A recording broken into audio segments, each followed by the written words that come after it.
बृहदारण्यक की 35वीं कक्षा। बृहदारण्यक के पंचम अध्याय का 14वां ब्राह्मण हम देख रहे थे।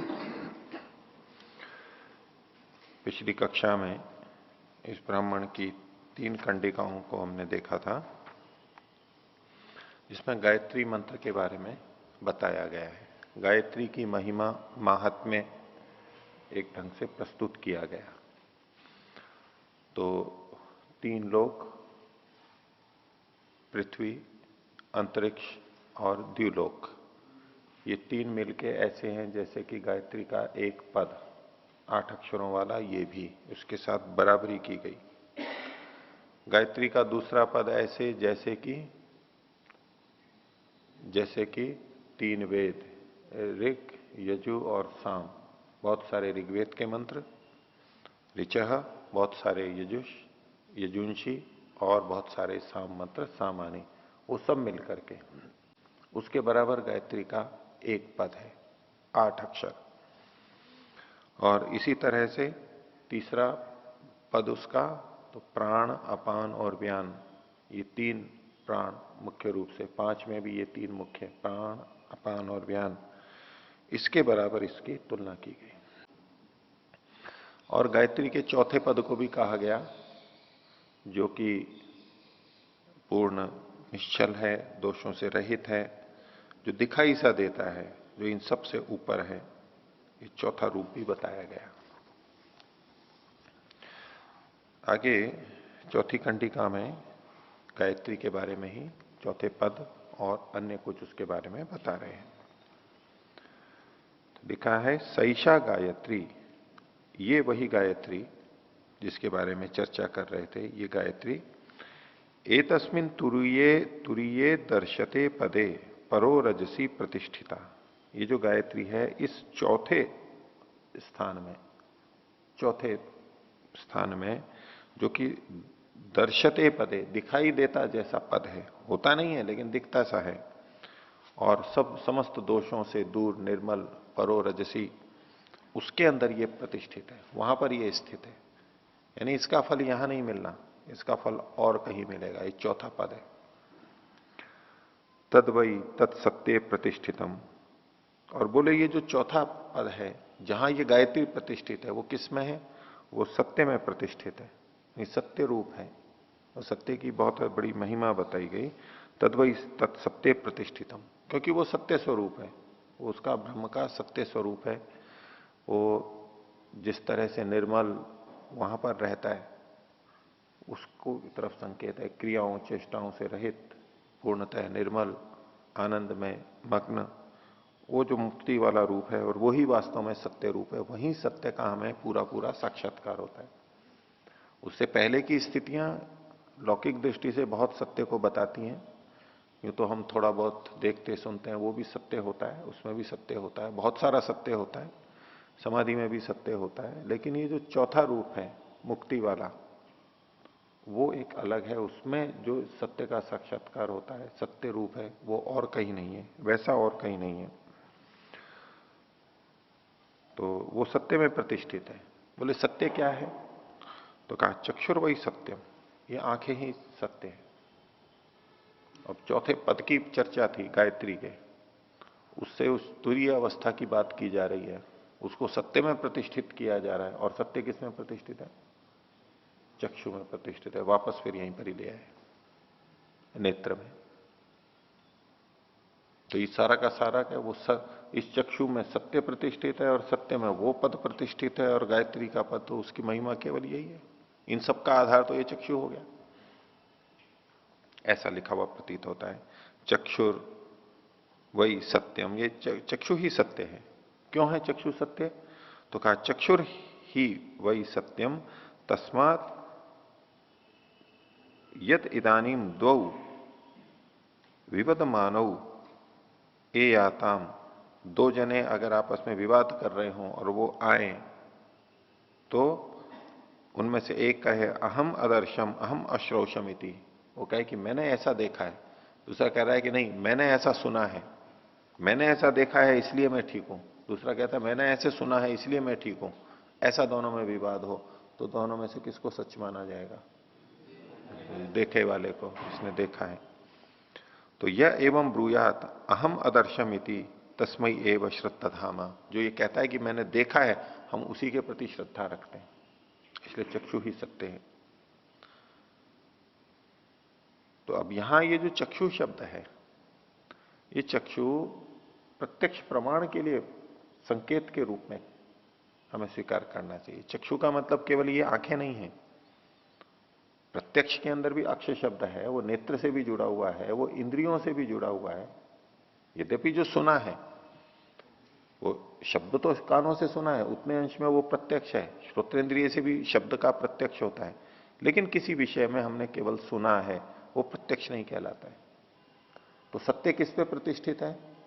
वो चक्षु पे प्रतिष्ठित है। इसका मतलब यहां पर ये चक्षु तो एक प्रतीक के रूप में यहां कहा गया है, और चक्षु प्रत्यक्ष प्रमाण का प्रतीक है, वो सत्य है वहां पर। क्यों सत्य है? क्योंकि वहां सब कुछ प्रत्यक्ष है, परमात्मा को सब कुछ प्रत्यक्ष है, और प्रत्यक्ष में और किस प्रमाण की आवश्यकता है? और इसीलिए ही वो पूर्ण सत्य है, क्योंकि सब कुछ वहां पर प्रत्यक्ष है। तो ये तो लौकिक उदाहरण दिया गया, जैसे लोक में हम यहां तुलना लौकिक दृष्टि से ही करेंगे, हम प्रत्यक्ष आंख से देखे हुए के प्रति अधिक श्रद्धा रखते हैं, अपने लिए भी और दूसरे के प्रति भी। तो ऐसे ही परमात्मा का ज्ञान क्यों पूर्ण सत्य है? नहीं, क्यों वो लोग पूर्ण सत्य है? क्योंकि वहां सारा प्रत्यक्ष होता है। परमात्मा भी प्रत्यक्ष है, परमात्मा का बताया हुआ ज्ञान वो सारा प्रत्यक्ष वाला है, और वो योगी आत्मा जो अब मुक्त हो चुका है वो भी वहां पर प्रत्यक्ष करता है उन चीजों को भी जिनका प्रत्यक्ष यहां नहीं कर पाता है, उसका भी वहां पर प्रत्यक्ष हो सकता है। तो ये सत्य में ही प्रतिष्ठित है। अगर सत्य किसमें प्रतिष्ठित है? तो तद्वई तत्सत्यम बले प्रतिष्ठितम। एक तरफ वो चक्षु में प्रतिष्ठित कहा था, वो अपनी जगह एक बात हो गई। अब कह रहे हैं कि सत्य किसमें प्रतिष्ठित है? बल में प्रतिष्ठित है। और ये बल क्या है? तो बोले प्राणो वही बलम, ये प्राण बल है, ये जीवन है बल। तत्प्राणे प्रतिष्ठितम, वो प्राण में प्रतिष्ठित है। जब ये कहा कि वो सत्य बल में प्रतिष्ठित है, और फिर कह दिया कि प्राण ही बल है, तो कहा कि तत् बले प्रतिष्ठितम, तत्प्राणे प्रतिष्ठितम, अर्थात वह सत्य प्राण में प्रतिष्ठित है। सत्य बल में प्रतिष्ठित है, इसका मतलब हुआ सत्य प्राण में प्रतिष्ठित है, क्योंकि बल मतलब प्राण। तस्मात आहुर बलम सत्यात ओजीय इति, इसलिए यह कहा जाता है कि सत्य से बढ़कर के कौन है? बोले बल उससे अधिक ओजीय है, अधिक ओज वाला है, अधिक प्रभाव वाला है। बल अधिक प्रभाव वाला है, सत्य से भी बढ़कर के बल है। एवं उ ऐशा गायत्री अध्यात्म प्रतिष्ठिता, इस प्रकार से ये गायत्री अध्यात्म में प्रतिष्ठित है। गायत्री के माध्यम से बाहर जो भी हम कर्म करें, कर्म कांड करें, ये इस प्रकार से ये गायत्री अध्यात्म में प्रतिष्ठित है, यानी मुक्ति तक का सारा भाग इन्होंने यहां पर इसके साथ जोड़ते हुए संसार की चीजें और मुक्ति और वो सारा का सारा यहां पर इन्होंने बता दिया। तो सत्य जो यथार्थ है वो भी तभी प्रतिष्ठित हो सकता है जब उसके साथ साथ बल हो। बल के बिना सत्य होगा, है तो सत्य वो, लेकिन उसके पीछे बल नहीं है तो उस प्रतिष्ठित नहीं हो पाएगा। सत्य को प्रतिष्ठित करना है तो उसके साथ साथ बल, शक्ति, सामर्थ्य भी चाहिए। परमात्मा सत्य है, सत्य को जानता है, वो सत्य चीजों को लागू कर देता है क्योंकि वो बलवान है। उसमें सत्य सत्य के रूप में स्थिर रह पाता है। अगर परमात्मा में बल नहीं होता तो भले ही वो सबको जानता होता तो उतने मात्र से वो सबको प्रतिष्ठित नहीं कर सकता था, व्यवस्थित नहीं कर सकता था। वो सत्य चीजें तभी लागू हो पाती हैं जब बल होगा, बिना बल के सत्य स्थापित नहीं हो सकता। तो एक गायत्री का आध्यात्मिक उपदेश दिया। आगे कहते हैं साहेशा गायांस तत्रे, जो ये गायत्री गाने वालों को की रक्षा करती है। गायत्री गाते हुए लोगों की रक्षा करती है, जो इसको गाता है उसकी ये रक्षा करती है, इसलिए इसका नाम गायत्री कर दिया। साहिषा गायांस गयांस तत्रे, हाँ स सैषा गयांस तत्रे, गयांस शब्द है, जो गाते हैं उनको, उनकी रक्षा करती है। अब ये गय कौन है? गय कौन है? गयों की रक्षा करती है, गाने वालों की रक्षा करती है, वो एक अर्थ हुआ। बोले गय कौन है? तो आगे का प्राणा वही गया, प्राण ही गया है, जितने प्राण हैं वो ही गए हैं, उनकी ये रक्षा करती है। तत्प्राणास तत्रे, तो वो प्राणों की रक्षा करती है, गयों की रक्षा करती है, प्राणों की रक्षा करती है। तद्यत गयांस तत्रे तस्मात गायत्री नाम, तो चूंकि ये गयों की रक्षा करती है, प्राणों की रक्षा करती है, इसका नाम गायत्री है। सयाम एव अमूम सावित्रीम मनवाह, तो ये जिसको भी, सावित्री मतलब सविता देवता वाली इस गायत्री को कोई कहता है, क्योंकि इसका देवता सविता को माना गया है, तो सावित्री देवता वाली यानी सविता देवता वाली जो ये है, इसको कोई कहता है, एश एवसा, वो यही है, ये उसी गायत्री की चर्चा की जा रही है। स यस्मई अनवाह तस्य प्राणास्त्रायते, तो ये जिसको उपदेश की जाती है उसके प्राणों की रक्षा करती है, इसलिए इसकी ये इतनी प्रशंसा यहां पर की गई। अब गायत्री के बारे में ही, अभी तो हम 3 पद वाली गायत्री की चर्चा कर रहे थे और चौथा पद इसका वो तुरीय अवस्था वाला था। अब कुछ लोग ये शब्द रूप गायत्री को 4 पद वाली भी मानते हैं।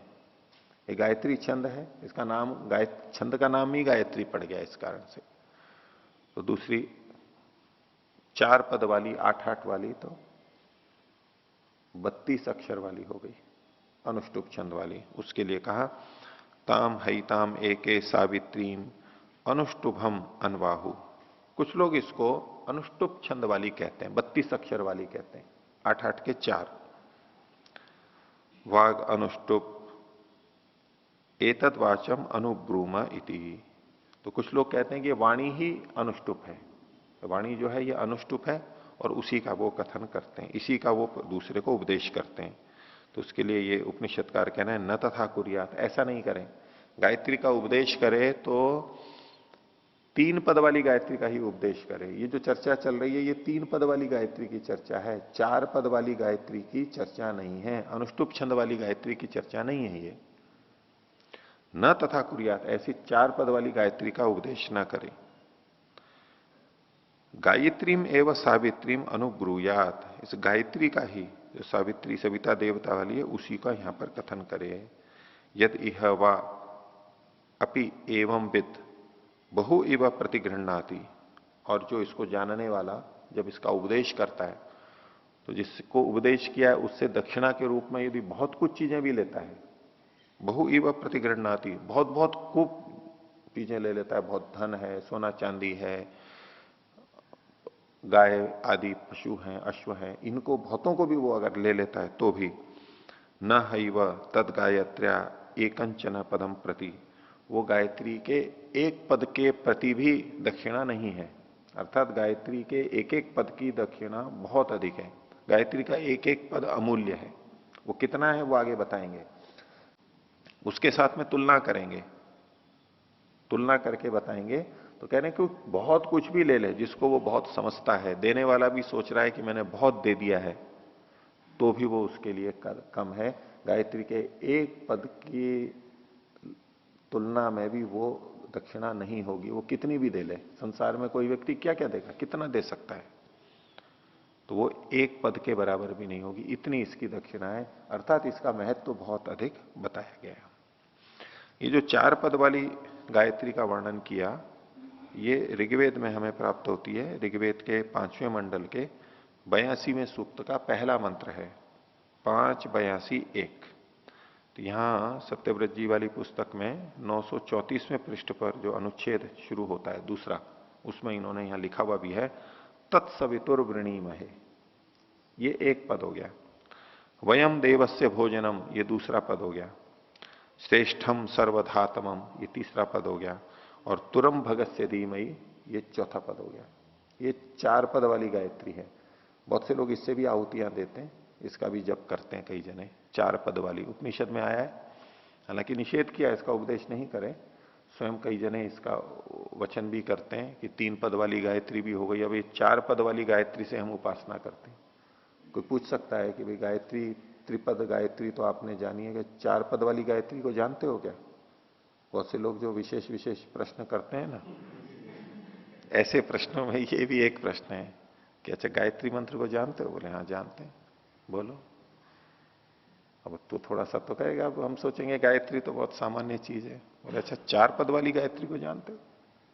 अब जिसने नहीं पढ़ रखा है वो कहेगा नहीं 4 पद वाली तो नहीं, तो 3 ही है। वो या भूर्भुवः स्वः को जोड़ के बोलने लगेगा, उसको पता नहीं होगा तो।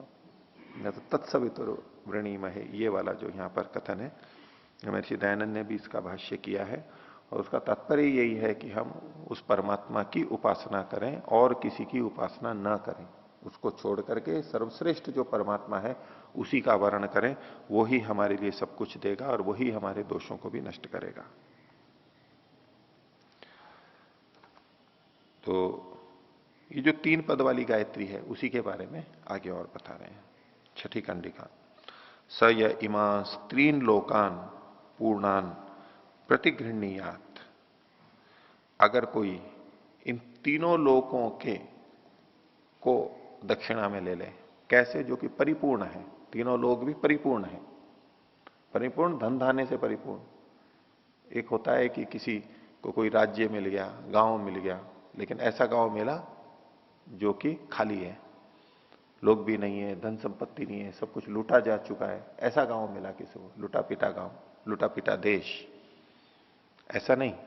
तो परिपूर्ण, ऐसे किसी को पृथ्वी मिल गई जो एटम बम से या किसी से बिल्कुल ध्वस्त हो चुकी है, कोई व्यक्ति ही नहीं है यहां पर, फसलें सारी नष्ट, फल फूल सब नष्ट, जीव जंतु सब नष्ट, ऐसी धरती मिले तो क्या, बिल्कुल खाली किसी को मिल जाए ऐसा राजमहल, क्या उसमें सूना राजमहल, कोई कुछ नहीं, खंडहर पड़ा हुआ है, या अच्छा भी बना है लेकिन कुछ है नहीं उसमें, सुख सुविधाएं नहीं है, कुछ नहीं है, क्या करेगा उसका वो? तो तीनों लोग और परिपूर्ण जो अपनी संपन्नता में जैसे हों, अच्छे से अच्छे ऐसे 3 लोग, यानी पृथ्वी लोक, अंतरिक्ष लोक और द्व्युलोक, इस सारे परिपूर्ण लोग भी अगर उसको ग्रहण करे वो दक्षिणा में, तो स य इमास 3 लोकान पूर्णान प्रतिगृहणीयात सो अस्या एतत् प्रथमम पदम आपनुयात। तो कह सकते हैं कि ये गायत्री के 1 पद की दक्षिणा उसने ले ली है। पीछे कहा था वो कितना भी दे दे, वो गायत्री के 1 पद की भी दक्षिणा नहीं होगी। तो ये तो तीनों लोग परिपूर्ण दे दिए जाएं। अब कोई ऐसा कैसे कर सकता है कि इस पृथ्वी को पूरे को किसी को दे दे? क्योंकि कोई एक व्यक्ति है ही नहीं जिसका इस पूरी पृथ्वी पर स्वामित्व हो और सब चीजें उसकी अपनी हो। चक्रवर्ती सम्राट भी नहीं कर सकता है ऐसा, बहुत कुछ दे सकता है लेकिन सब कुछ तो वो नहीं दे सकता। तो इसलिए गायत्री के 1 पद की दक्षिणा कोई नहीं दे सकता, यानी इसका महात्म्य इतना अधिक बताया जा रहा है, इसका लाभ तुलना में कोई प्रशंसा की जा रही है। लेकिन इसके 1 पद की अगर दक्षिणा मानी जा सकती है तो तीनों लोग परिपूर्ण हो वो दे दिए जाएं, उसके बराबर इसकी 1 दक्षिणा, 1 पद की केवल। आगे, अथ यावती इयम त्रयी शिक्षा, अथ यावती एवं त्रयी विद्या यस्तावत प्रतिगृहणीयात सो अस्या एतद द्वितीयम पदम आपनुयात। अगर कोई त्रयी विद्या को दे दे, त्रयी विद्या मतलब तीनों वेद, ऋग यजु साम सारे मंत्र, उसकी विद्या को कोई दे दे इसके बदले में, तो समझें उसको किसने पा लिया, तो जैसे उसके 1 पद की दक्षिणा को उसने पा लिया है। एक तरफ तीनों वेद, 3 वेद, सारे मंत्र, उसकी सारी विद्या जो है वो मिल जाए, कितनी बड़ी दक्षिणा है। किसी को वैसे ही मिल जाए कि लो आपको तीनों वेदों की विद्या देते हैं, ऐसे ही कुछ पढ़ना नहीं पड़ेगा, नहीं बस उसके अंतःकरण में उतर जाए, जैसे दान दिया पैसा और हमको मिल जाता है, कमाना नहीं पड़ता। ऐसे कोई 3 वेदों की, सारे मंत्रों की, इनकी विद्या, पूरी वेद विद्या को कोई दे दे, इतनी बड़ी दक्षिणा कोई अगर दे दे, तो क्या हाँ इस गायत्री के 1 पद की दक्षिणा और दूसरे पद की दक्षिणा लीजिए, 3 पद। और तीसरा, अथ यावत यम प्राणी यस्तावत प्रतिगृहणीयात सो अस्य एतत् तृतीयम पदम आपनुयात। और जितने भी प्राण हैं, प्राणी है, प्राणधारी है, वो सब भी उसको मिल जाएं, तो समझो कि इसको तीसरे पद की दक्षिणा मिली है। पीछे जो इसकी तुलना की गई थी 8-8 पदों से, वहां पर इन्हीं से किया था। तो पहले उन्होंने तीनों लोकों का कहा था 8 अक्षर से गुना, फिर तीनों देखिए जो शाम का कहा था, फिर प्राण अपान और व्यान का, प्राणों का, इनका कहा था, वो गायत्री के एक तरह से एक एक पद है, 3 पदों का एक एक पद, पहला पद, दूसरा पद, तीसरा पद। ये एक पद है यानी पहला है, ये एक पद है यानी दूसरा पद है, ये एक पद है यानी तीसरा पद है। ऐसे इतनी इसकी दक्षिणा हो तो उससे तुलना की जा सकती है। इसलिए गायत्री मंत्र को महामंत्र और सबसे बड़ा माना गया है। आगे, अथ अस्या एतदेव तुरीयम दर्शतम पदम परो रजसा य एष तपति नैव केचन आप्यम।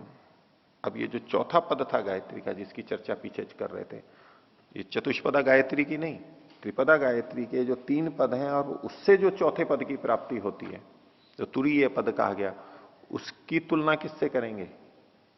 3 पदों की तो ऐसी बड़ी बड़ी तुलनाएं कर दी। तो कहा अथ अस्या एतदेव तुरीयम, ये जो चौथा दर्शतम दिखने जैसा पद है, जो कि समस्त क्लेशों से, दुखों से रहित है, निर्मल है, स एष तपति, जो ये तप रहा है, प्रकाशित हो रहा है, जैसे सूर्य तप रहा है यानी प्रकाशित हो रहा है, ये जो प्रकाशित हो रहा है, इससे बढ़कर के और कोई चीज नहीं है इस संसार में, इस पूरे लोक में हमारे द्वारा प्राप्य, उसको नैव केचन आप्यम, वो किसी के भी द्वारा दक्षिणा के रूप में नहीं ली जा सकती कि उसके बराबर ये चीज हो सकती है। कुछ है ही नहीं उसके बराबर। कुत उ एतावत प्रतिगृहणीयात, उसके लिए दक्षिणा के रूप में क्या लेगा? कुछ भी नहीं लेगा, कुछ है ही नहीं उसके बराबर, उसकी कोई दक्षिणा ही नहीं होती है। तो जो मुक्ति को प्राप्त कराते हैं ऐसे ऋषि मुनि, ऐसे योगी, जो मुक्ति सीधे स्वयं ने, जिन्होंने मुक्ति का साक्षात्कार कर रखा है, और वो जो बताते हैं, उसकी कोई दक्षिणा होती ही नहीं है, कोई दक्षिणा हो ही नहीं सकती, और वो भी कुछ नहीं मांगते, वो भी अमूल्य है, वो निष्काम रूप से करते हैं। इस चौथे पद की तुलना किसी से नहीं हो सकती। तो फिर यहां पर इन्होंने हमारे मुक्ति और मोक्ष की तरफ बताया है। आगे, तस्या उपस्थानम, और उस गायत्री के अब पास में जाते हैं, उपस्थान करते हैं, पास में स्थित होते हैं, निकट जाते हैं, उसका प्रत्यक्ष करते हैं, साक्षात्कार करते हैं, क्योंकि जिस गायत्री की इतनी महिमा है तो उसकी उपासना भी करेंगे। तस्या उपस्थानम गायत्री अस्य एक पदी, गायत्री असी, हे गायत्री तुम एक पदी हो। वो देख रहा है, गायत्री असी एक पदी है, तुम एक पदी हो, एक पद तुम्हारा ये है, वो प्रत्यक्ष कर रहा है, ये देखो तुम्हारा एक पद है। ऐसे गायत्री असी एक पदी, द्विपदी, देखो ये तुम्हारी 2 पद वाली हो, ये दूसरी है। त्रिपदी, 3 पद वाली है, ये तीसरा हो गया। और चतुष्पदी, और ये चौथे पद वाली हो। और चतुष्पदी हो, और वो कैसी है? अपदहसी, ये ऐसी है जैसे कि कोई पद ही नहीं है तुम्हारा, 3 ही पद दिख रहे हैं वहां पर, 3 ही चरण दिख रहे हैं, ये चौथा तो दिख ही नहीं रहा है, ये तो जानने योग्य ही नहीं है। 3 को तो हम जान रहे हैं, वो चौथा तो अज्ञेय है, जानने योग्य। अपद असी, अपद असी को खोला, नहीं पद्य से, वो जानी ही नहीं जाती है पूरी तरह से, दिखाई नहीं देती है, वो चौथा पद है। नमस्ते तुरियाय दर्शताय पदाय परोरज से, तेरे लिए, तेरे उस चौथे दर्शताय, दर्शन योग्य पद के लिए, जो कि दोषों से दूर है, परोरज से, उसके लिए नमः, नमस्कार करता हूं मैं, इसके आगे मैं झुकता हूं पूरी तरह से। संसार की ये जो इतनी चीजें पहले 3 पद वाले कहे थे, उसके आगे ये नहीं झुका, उसको नमस्कार नहीं किया।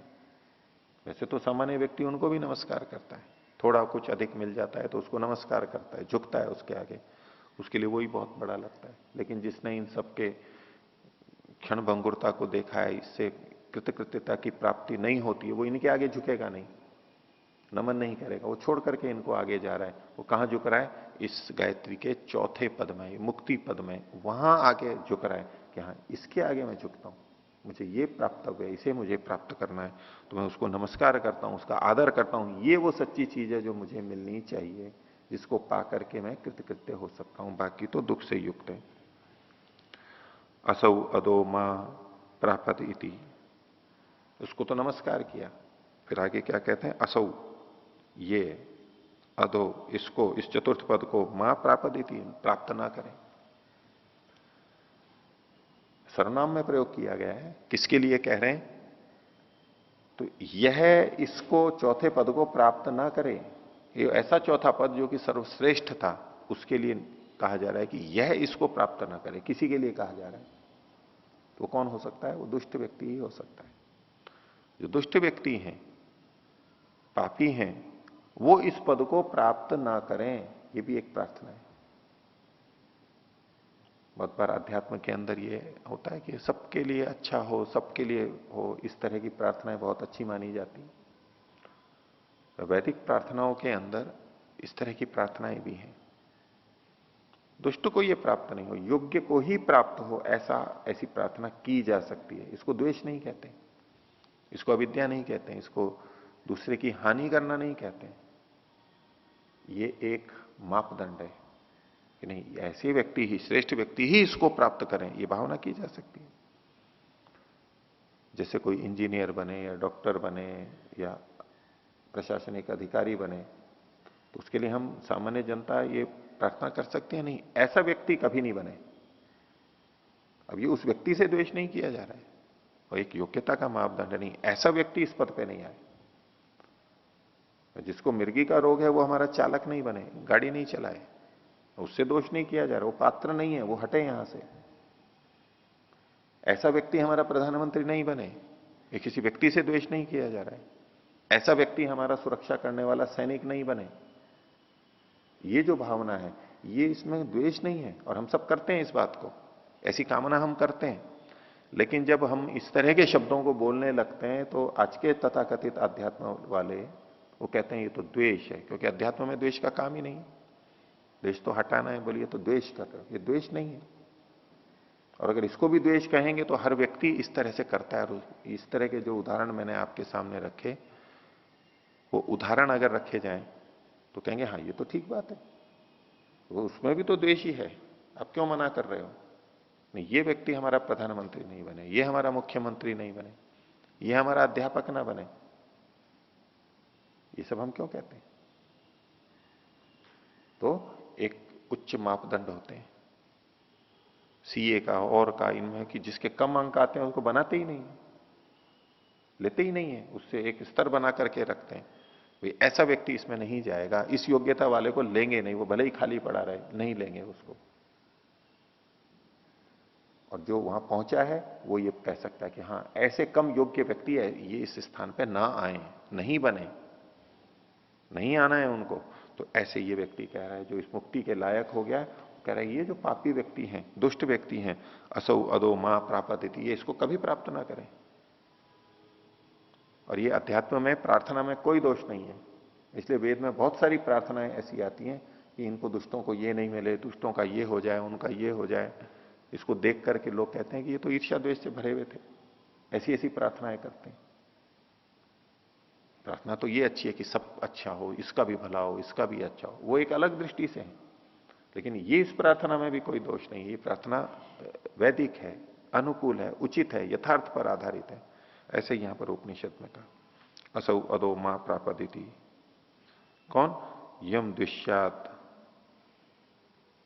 असौ, जिसको यह कौन? जिसने इसको यह प्राप्त किया है, विद्वान है वो, जो इससे विद्वान जिससे द्वेष करता है वो इसको प्राप्त ना करे।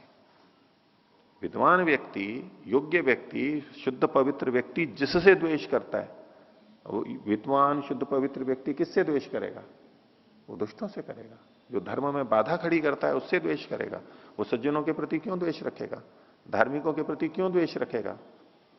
पवित्र लोगों के प्रति क्यों द्वेष रखेगा? रख ही नहीं सकता है वो।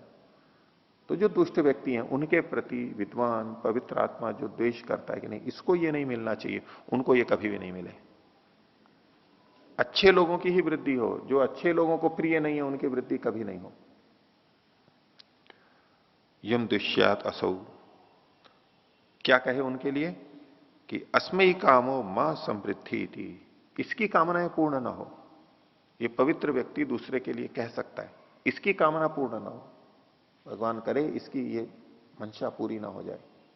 जैसे हम आतंकवादियों के लिए कह देते हैं इनके जो गलत इरादे हैं, नापाक मंसूबे हैं, वो पूर्ण ना हो, ये हम करते हैं, कोई दोष नहीं है इसमें। जो अपवित्र भावनाएं हैं वो तो न जाने क्या क्या अपने अंदर मन में इच्छाएं पाल करके रखते हैं, ये हो जाए, ये हो जाए, हम ऐसा कर दें। दुष्ट व्यक्ति, तो हम सज्जनों के मन में ये भावना होती है और इस भावना में कोई दोष नहीं है। उसी स्तर पे ये बात कही जा रही है कि जो पापी लोग हैं इनकी कामनाएं पूर्ण ना होवें। अस्मयी कामो न समृद्धि इति वा न ह एव अस्मयी स काम संपृथ्यते यस्मयी एवं उपतिष्ठते। और उसकी कामना फिर पूर्ण भी नहीं होती है। ये एक और साथ में कही, इसने कामना की पवित्र व्यक्ति ने, और वो ऐसी कामना करता है तो उन दुष्ट व्यक्तियों की वो कामना पूर्ण नहीं होती। यानी इसने बोला है तो वहां पर प्रभाव आएगा, उससे संबंधित जो बात होगी उनकी समृद्धि नहीं होगी, उनकी समृद्धि नहीं होती है।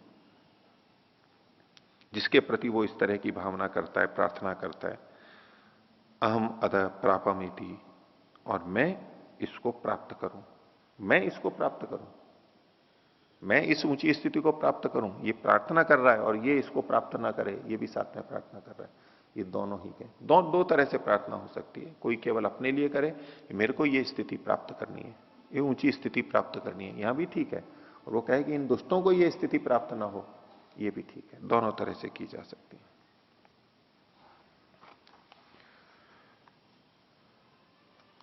आगे, ए तत्थवई तज्जनको वैदेहो बुडिलम आश्वतराश्विम उवाच। तो जो वैदेह जनक थे, जिनकी पीछे हम चर्चा करते आ रहे हैं, कथा आई थी याज्ञवल्क्य की और जनक की, तो जनक ने ये बात एक दूसरे राजा को, एक दूसरे व्यक्ति को, बुडिल नाम के कोई व्यक्ति हैं जो कि अश्वतराश्व के पुत्र थे, उनको ये एक बात कही। ये बुडिल अश्वतराश्व के पुत्र भी गायत्री को जानने वाले माने जाते थे। आगे कह रहे हैं, क्या कहा, यन्नु हो तद गायत्री विद अब्रू था। ये जो तू अपने आप को गायत्री को जानने वाला बोलते थे, जो बुडिल हैं ये भी अपने को गायत्री को जानने वाला बोलते थे, बोल तुम अपने को गायत्री को जानने वाला बोलते हो। अथ कथम हस्ती भूहो भूतो वहसी थी, तो अब तुम हाथी जैसे होकर के कैसे वहन कर रहे हो। हाथी जैसे कैसे, अब उसका ये उपमा में कथन किया गया है समझाने के लिए। जैसे हाथी केवल बोझा ढोता है, बोझा ढोने वाले हाथी की तरह, जिसको हम आजकल की भाषा में कहें कैसे बैल की तरह से बोझा ढो रहे हो, कैसे गधे की तरह से बोझा ढो रहे हो, उस तरह का कथन है कि कैसे तुम हाथी हुए हुए ये सब ढो रहे हो। अर्थात अगर तुमने गायत्री को जान लिया है तो इस संसार को ढोते नहीं फिरोगे। इस संसार को ढोते हैं, संसार में फंस करके और उसको ढोते रहते हैं, यहीं की लालसाओं में पड़े रहते हैं और इसी को ढोते रहते हैं। अपने ही कष्टों को खुद ही तो बाधाएं खड़ी करते हैं और खुद ही उसको ढोते रहते हैं। सांसारिक व्यक्ति जो कि मुक्ति को नहीं प्राप्त कर रहा है, जीवन मुक्त नहीं हुआ है, वो सामान्य जन ऐसा ही तो है, ढो रहा है अपने बोझ को। अगर तुम गायत्री को जानते हो तो ऐसे हाथी की तरह से ढो क्यों रहे हो ये बोझा। अपने आप को गायत्री को जानने वाला कह रहे हो, इसका मतलब है कि गायत्री को जानने वाला ऐसे बोझा नहीं ढोता है, व्यर्थ में बोझा नहीं ढोता है, केवल दूसरों के लिए बोझा ढोता रहेगा और कुछ नहीं, अपने लिए कुछ नहीं। अपने लिए क्या, चारा मिल जाएगा हाथी को, और क्या मिलेगा। हाथी दूसरे के लिए बोझा ढोता रहेगा, लठ ढोता रहेगा, पेड़ पौधे जो भी हाथी काम करता है, और उसको खाना मिल जाएगा, थोड़ी पुचकार मिल जाएगी, बस प्रसन्न उसी में। हाथी की तरह ढो रहे हो, अपने लिए क्या कर रहे हो। तो हस्ती भूतो वहसी इति व्यंग किया गया है उसको। मुखम ही अस्याह सम्राट न विदान चकार इति होवाच। तो ये जो गुडिल थे वो राजा को, राजा जनक को बोलते हैं, बोले राजन मैंने इसके मुख को अभी तक नहीं जाना है। मुख का मतलब जो प्रधान है, मुख्य है, इसकी जो मुख्य बात है उस तत्व को मैंने नहीं पकड़ा है। मुख को नहीं, तत्व जो इसकी सार बात है बिल्कुल, उसको मैं अभी पकड़ नहीं पाया हूं। मैंने जाना है गायत्री को, उसने जाना है, सब कुछ किया, लेकिन बोले अभी तक ऐसा लग रहा है जैसे कि मैंने इसकी मूल बात नहीं पकड़ी, इसकी आत्मा को नहीं पकड़ा है, इसकी मुख्य बात को मैं अभी तक नहीं पकड़ पाया हूं। ऐसा बहुत बार हमें लगता है कि अनेक विषयों के अंदर हम पढ़ते भी रहते हैं, लेकिन इसकी मूल बात पकड़ में नहीं आई अभी तक।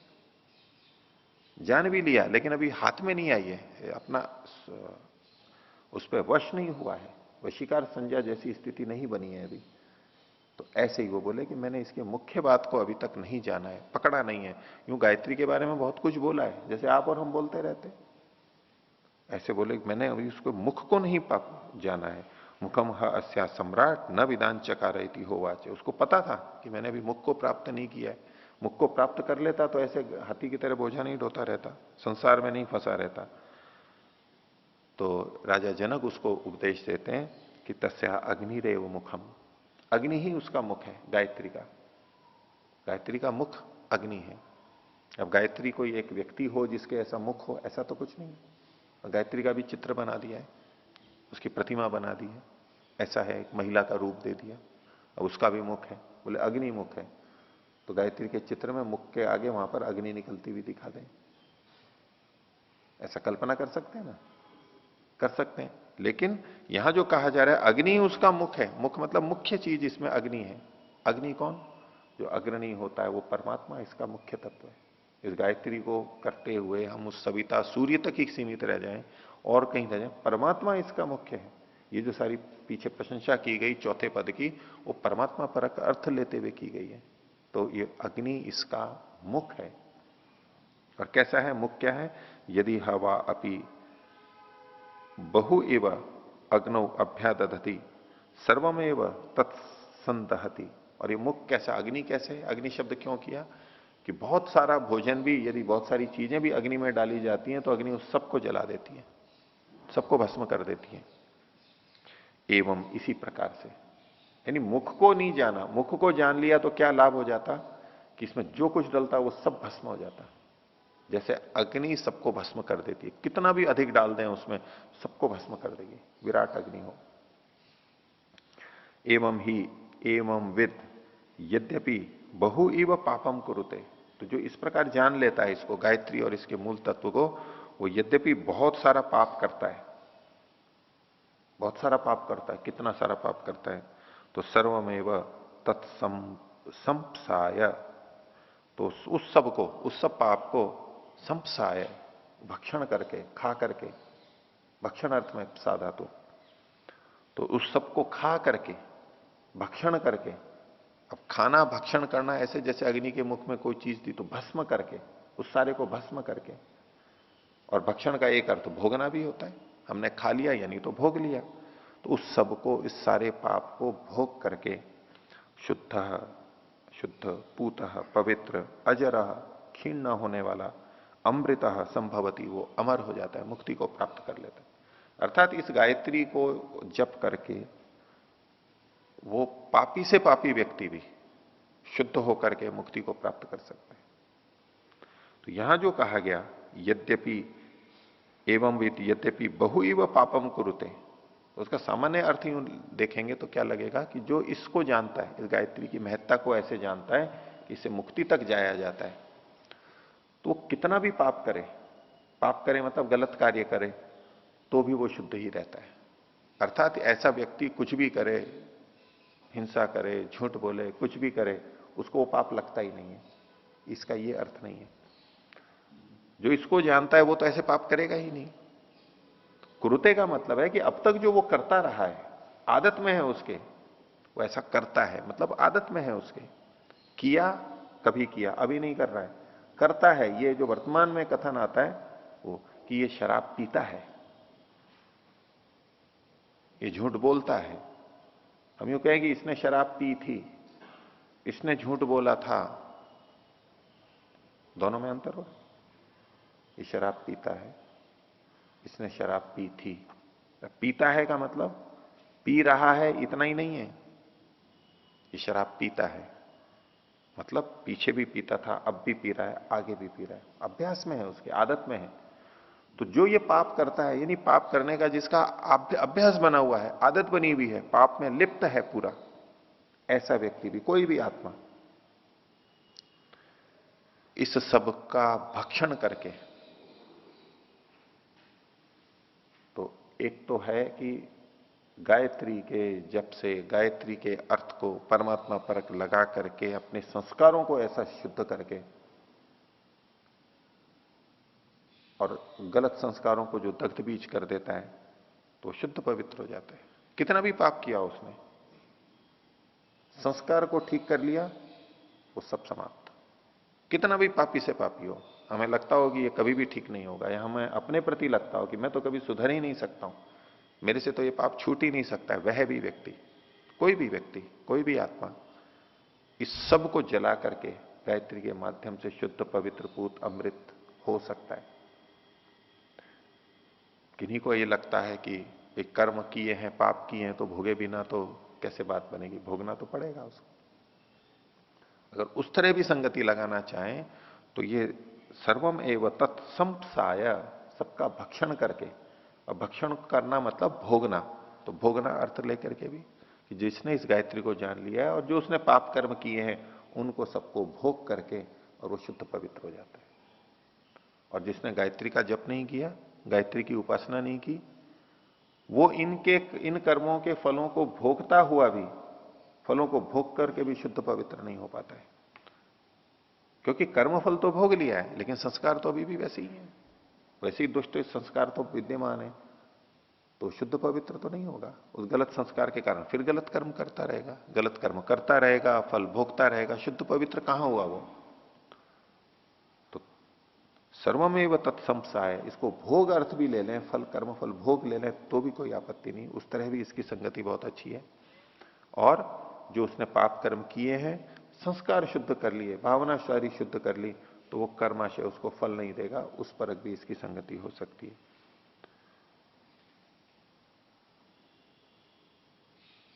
तो जैसे अग्नि इसका मुख है और अग्नि में सब चीजें डलती हैं और वो सब भस्म हो जाती हैं, ये भस्म वाला उदाहरण पाप के बिना भोगे समाप्त होने की तरफ अधिक है।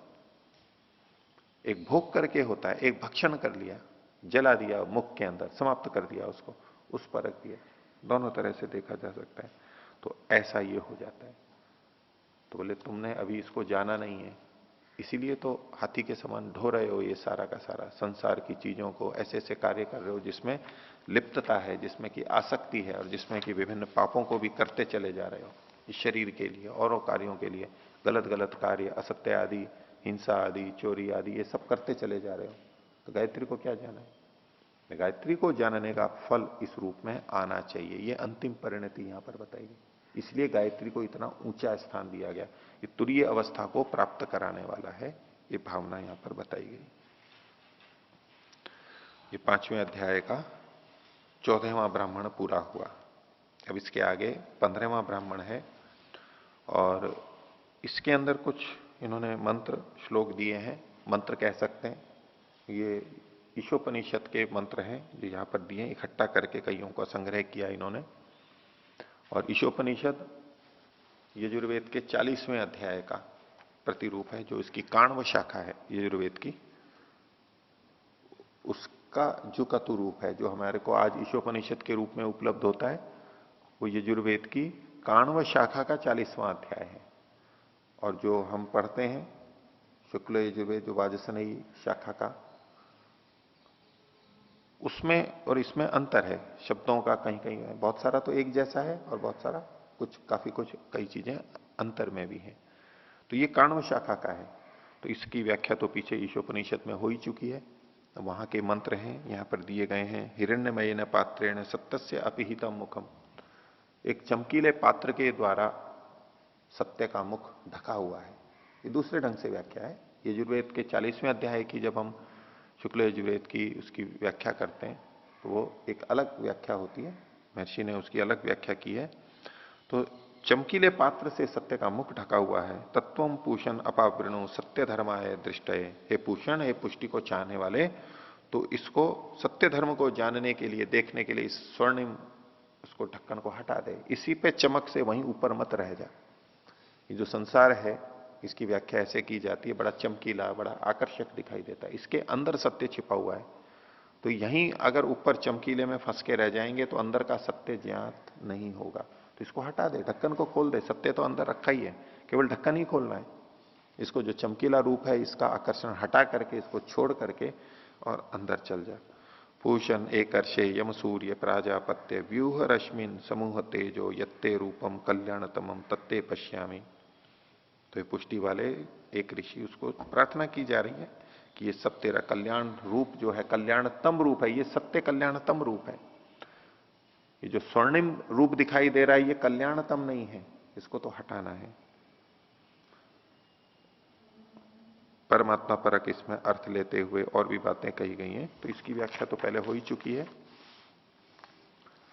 उसको परमात्मा को नमस्कार किया गया है, अपने कर्मों को स्मरण करने की बात कही गई है, अपने सामर्थ्य को स्मरण करने की बात कही गई है, और परमात्मा से प्रार्थना की गई है, अग्ने हमारे को सुपथ पर ले चलो, अग्ने नये सुपथाराये अस्मान विश्वानि देव वयुनानि विद्वान, आप हमारे समस्त दुर्गुण दुर्व्यसनों को जानते हैं, उनको हमारे से हटाओ, जो भी हमारे में कुटिलता है उस सबको हटा दो, हम तुम्हारी बहुत बहुत स्तुति नम्रता पूर्वक स्तुति करते हैं। अब इसमें दो तरह से बातें हैं। एक तो ये भाव आ रहा है कि हम जैसे अपने दोषों को हटा नहीं सकते, हम ईश्वर से प्रार्थना कर रहे हैं, तो यहां पर फिर कई जने कहने लगते हैं कि हम हटा सकते, हम तो हटा नहीं रहे हैं और ईश्वर से प्रार्थना किए जा रहे हैं, तो कैसे ऐसे होगा। और हम हटा सकते हैं, हमें हटाना चाहिए, हमें ऐसी प्रार्थना क्यों करनी चाहिए परमात्मा से। तो एक अंश में वो ठीक है, हम अपने दोषों को हटाते हैं, हटा सकते हैं, उस बात का ये निषेध नहीं है। परमात्मा से जब कहते हैं कि हमारे समस्त दोषों को हटा दो, उसका ये मतलब नहीं है कि हम कुछ भी नहीं हटा सकते या हमें हटाना नहीं है, हमें तो हटाना ही है, जितना हम हटा सकते हैं वो हमें ही हटाना है। लेकिन उसके बाद ये प्रार्थना है, हम अपने समस्त दोषों को नहीं हटा सकते, जितना हटा सकते हैं वो पूरा हटाएंगे, पर उसके साथ में परमात्मा की प्रार्थना भी अपेक्षित है। और इसको दूसरे ढंग से लेंगे कि एक व्यक्ति परमात्मा को स्वीकार किए बिना अपने दोषों को हटा रहा है, और एक व्यक्ति परमात्मा को साथ में लेकर के उसके गुण कर्म स्वभाव को स्मरण रखते हुए फिर अपने दोषों को हटा रहा है। तो जो बिना परमात्मा को जाने, परमात्मा को स्वीकार किए इन दोषों को हटाने का प्रयास करता है, वो सारे दोषों को नहीं हटा पाएगा। काफी कुछ हटा लेगा लेकिन सब दोषों को हटा नहीं सकता। कुछ दोष तभी हट सकते हैं जब हम परमात्मा के सच्चे स्वरूप को स्वीकार करें, तभी वो हट पाएंगे, नहीं तो किस हेतु से हटाएगा, क्यों हटाएगा, उसमें कोई हानि ही नहीं दिख रही है उसको, परमात्मा को हटा दिया तो जब हम कहते हैं कि हे परमात्मा हमारे इन दोषों को हटा दे, इसका मतलब है कि हम परमात्मा तेरे स्वरूप को ध्यान में रखते हुए इन दोषों को हटाएं, उसकी सहायता लेते हुए हम इसको हटा सकें। और परमात्मा की सहायता भी होती है, हम पुरुषार्थ करते हैं, परमात्मा की सहायता भी हमें प्राप्त होती है, हमारे कर्मानुसार स्थितियां बुद्धि आदि वो देता है। तो ये उन मंत्रों का यहां पर संग्रह किया गया। इस प्रकार ये 5वां अध्याय भी समाप्त होता है और आगे 6ठा अध्याय और उसका पहला ब्राह्मण है। तो इसमें प्राण और इंद्रियों से संबंधित चर्चा है, जो कि पीछे छांदोग्य उपनिषद के अंदर आई थी, उसको हमने देखा ही था। बस लगभग वही सारी की सारी बात यहां पर है, उसको यथावत करना है। और 6ठे अध्याय का दूसरा ब्राह्मण है, इसके अंदर भी कथा है। तो श्वेत केतु और जयबली प्रवाहन की कथा है, आपस में इनकी चर्चा हुई थी। वो कथा भी लगभग जो कि तो ही है, ये भी छांदोग्य उपनिषद के अंदर आई थी। ये पंचम प्रपाठक का 3 से 10वें खंड तक था। और पीछे वाला जो था प्राण और इंद्रियों का जो विवाद था, छांदोग्य उपनिषद के 5वें प्रपाठक के प्रथम और दूसरे खंड में ये बातें आई थी, जिसकी चर्चा वहां हो चुकी है। वहीं पर ही हम इसको पढ़ सकते हैं, सुन सकते हैं, वहां जो चर्चा हुई है उसी को देख और सुन सकते हैं। ये दूसरा ब्राह्मण समाप्त होता है। और 6ठे अध्याय का तीसरा ब्राह्मण है, इसमें भी कर्मकांड से संबंधित कई बातें आई हैं, क्योंकि पीछे छांदोग्य में भी आई थी, और उस कर्मकांड का अध्यात्म के साथ में तालमेल बनाते हुए उसकी संगति का प्रयास किया गया था। बहुत सारी चीजें उसको अध्यात्म के साथ में जोड़ी गई थी कर्मकांड की, वहां वो थोड़ा संक्षेप रूप में था, यहां पर आगे इसी को विस्तार के रूप में बताया जाएगा। तो इसको हम आगे देखेंगे। अभी जो हमने इधर पीछे देखा था, जो गायत्री के 3 पद और फिर चौथे पद की बात की गई थी,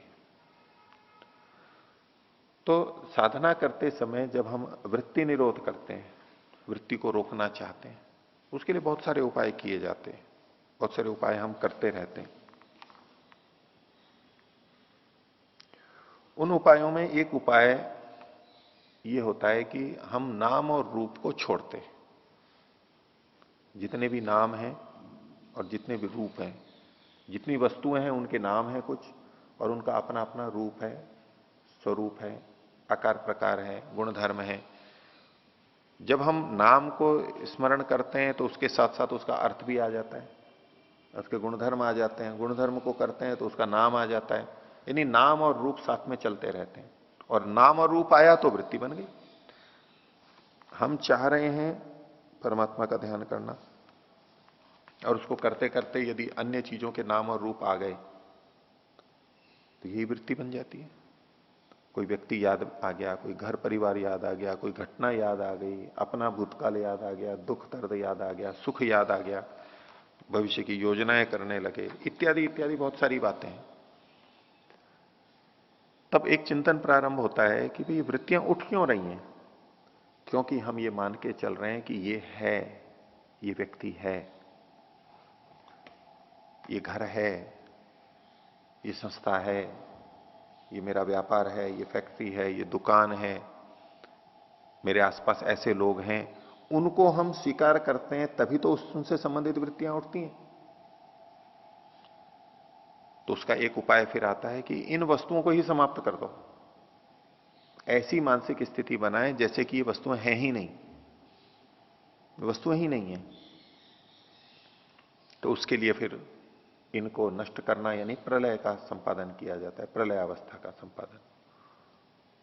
ये सब चीजें नष्ट हो रही हैं, अपने शरीर को भी नष्ट कर देते हैं। शरीर से संबंधित स्मृतियां आती हैं, शरीर को ही नष्ट कर दिया, जैसे कि बिखर गया हो सारा, समस्त इंद्रियां हैं, ये समस्त पृथ्वी है, समस्त पशु पक्षी हैं, समस्त व्यक्ति हैं, सबको नष्ट कर दिया। एक बौद्धिक स्थिति बनाते हैं, ये सब केवल अणु स्वरूप और सत्वर स्तंभ जैसा हो गया, बिखर गया सारा। प्रकृति प्रलय अवस्था में जैसी होती है वो प्रलय अवस्था संपादन। अब करने को तो नाम और रूप वहां पर भी आ सकते हैं, ये सत्वर स्तंभ तो है, प्रकृति तो है, उनके गुणधर्म है, लेकिन वो सारे एक जैसे होते हैं तो वहां वृत्ति शून्यवत हो जाती है, कुछ है ही नहीं वहां पर, बस सत्वर स्तंभ है। विविधता तो विकृति में है, कार्य जगत में यहां पर विविधता हमें दिखाई देती है, इतनी चीजें बनी हुई हैं, बहुत अधिक रंग रूप क्रियाएं घटनाएं वो जुड़ी भी रहती हैं। और जब सत्वर स्तंभ पे पहुंच जाते हैं तो वहां पर फिर वो चीजें रहती नहीं है। हाँ, सत्वर स्तंभ का है वो तो रहेगा ही वहां पर भी, उतना तो फिर भी रहेगा, उतना नाम और रूप तो वहां भी रहेगा। अब सत्वर स्तंभ को हमने सीधा तो देखा नहीं होता है, तो इसलिए उसका रूप कोई हमारा प्रत्यक्ष किया हुआ इतना प्रबलता से तो आएगा नहीं। हमने सत्वर स्तंभ की कुछ कल्पना की होती है कि सत्व का कण ऐसे होगा, रज का ऐसे होगा, तम का ऐसा होगा, इन गुणधर्म वाला होगा, ऐसे छोटे छोटे होंगे। वो छोटे छोटे कण जैसे हम संसार में मिट्टी के छोटे छोटे कण धूल के मान लेते हैं, ऐसा कुछ वहां पर कल्पना करते हैं। लेकिन फिर भी नाम और रूप तो है ही, प्रकृति का नाम और रूप तो वहां पर फिर भी विद्यमान रहेगा। वहां भी उससे तो हटना ही पड़ेगा एक सीमा पे जाके। एक ये प्रक्रिया है। एक ये जो प्रक्रिया उपनिषदकार ने बताई, वो जो प्रलयावस्था वाली प्रक्रिया है, वो वेदांत दर्शन के एक सूत्र से निकलती है। उसका कुछ भाग न्याय दर्शन से भी मिलता है कि उसको अवयवी के रूप में न देख करके अवयव के रूप में देखने लगते हैं। जितने भी नाम वस्तुएं हैं उसको खंड खंड करके अवयव के रूप में देखने लगते हैं, अवयवी बना छोड़ देते हैं, इकाई के रूप में छोड़ देते हैं, अवयव देखते हैं। तो न्याय दर्शन से भी वो समय संकेत मिलता है। वेदांत में भी एक सूत्र आएगा, आगे आप लोग देखेंगे। यहां जो प्रक्रिया बताई इन्होंने, ये एक अलग प्रक्रिया है कि परमात्मा का कार्य, ये सारा जगत, इससे परे हम चले गए। बैठे यहीं पर ही हैं, अभी ध्यान यहीं पर ही कर रहे हैं, लेकिन हम वैचारिक स्तर पे कहां पहुंच गए? इससे परे, बाहर, एकदम से बाहर, एकदम से बाहर चले गए। जैसे कि हम यहां से निकल के चले गए, दूर चले गए, बिल्कुल दूर चले गए, इससे परे। अब ये वो है, वो चौथी अवस्था है। पादों से विश्वा भूतानी त्रिपादस्यामृतम देवी, ये सो सारा संसार है, ये तो एक छोटा सा है उसका, जितना भी है, जितना भी बड़ा लगता है, लेकिन वो ध्यान के अंदर इसको भी एक छोटा सा मान के, और जैसे एक रॉकेट या कोई बहुत प्रकाश की किरण तेजी से निकल जाती है, ऐसे बस इसके एक क्षण में इससे पार निकल जाए। अब पार निकल गए, जैसे बहुत पीछे छूट गया, बहुत पीछे छूट गया, सारा का सारा पीछे छूट गया। जैसे किसी चीज को हम दूर छोड़ के आ जाते हैं रेल में या वाहन में, उसका स्वरूप दिखना बंद हो जाता है, धूमिल होता जाता है, दूर दूर होते होते धूमिल हो गया जैसे सारा का सारा।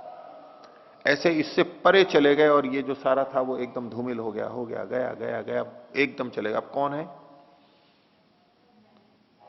परमात्मा और मैं, बस। निराकार सर्वव्यापक परमात्मा है और मैं हूं, सब छोड़ करके चले गए, कोई नहीं है। अब इससे संबंधित वृत्ति उठेगी वो तो ठीक है, वो तो हम चाहते ही है। परमात्मा के गुणधर्म वहां पर रहेंगे, निराकार है, निर्विकार है, आनंद स्वरूप है, ज्ञान स्वरूप है, पवित्र है, इत्यादि जो उसके अपने स्वरूप हैं परमात्मा के, बस उसके अलावा कुछ नहीं। छूट चुका सारा, बिल्कुल छूट चुका। जैसे कि कोई तालाब में, गहरे तालाब में या तो गहरे कुएं में नीचे उतरता जाए, तब क्या याद आता है? नीचे चले जाएं, जैसे स्विमिंग पूल में नीचे चले जाएं, समुद्र में जाएं, कोई गोताखोर होते हैं ना, तो समुद्र में गोता करते करते करते नीचे चले जाते हैं, और वहां एक नया संसार होता है। समुद्र का अपना एक नया संसार होता है, वो ऊपर का संस्कार जैसे कि छूट जाता है उसका।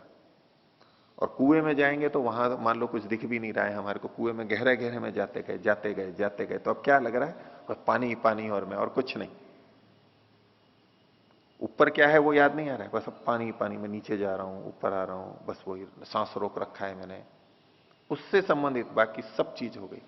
तो ध्यान में भी कुछ ऐसा ही होता है, जैसे कि हम डुबकी लगा देते हैं समुद्र के तल, और नीचे और नीचे और नीचे, या तो आकाश में जा रहे हैं तो ऊपर ऊपर ऊपर ऊपर चलते जाओ, सब पीछे छूट जाएगा। तो ऐसे ये जो चौथा पद है, गायत्री की उपासना वहां वास्तव में होगी, वो उस स्थिति में पहुंचाने वाली होगी। इन तीन पदों से ऊपर जो भाग है, जिसका मुख्य है परमात्मा अग्नि रूप, उसके अंदर जैसे चले गए और वहां जाते ही तो सारे विकार सारे नष्ट हो गए, कोई वृत्ति नहीं, अनंत समापत्ति वाली स्थिति। एक तत्व का अभ्यास, तत्प्रतिषेधार्थम एक तत्वाभ्यास है योग दर्शन, और अनंत समापत्ति वाली बात है, कोई सीमा ही नहीं। यहां जितनी वृत्तियां हम उठाते हैं वो तो सीमित है, हर चीज की सीमा है, व्यक्ति की, वस्तु की, सब कुछ वहां पर सीमित है। एक सीमा रहेगी, कितना भी बड़ा है समुद्र भी, कितना बड़ा है, एक सीमा रहेगी उसकी।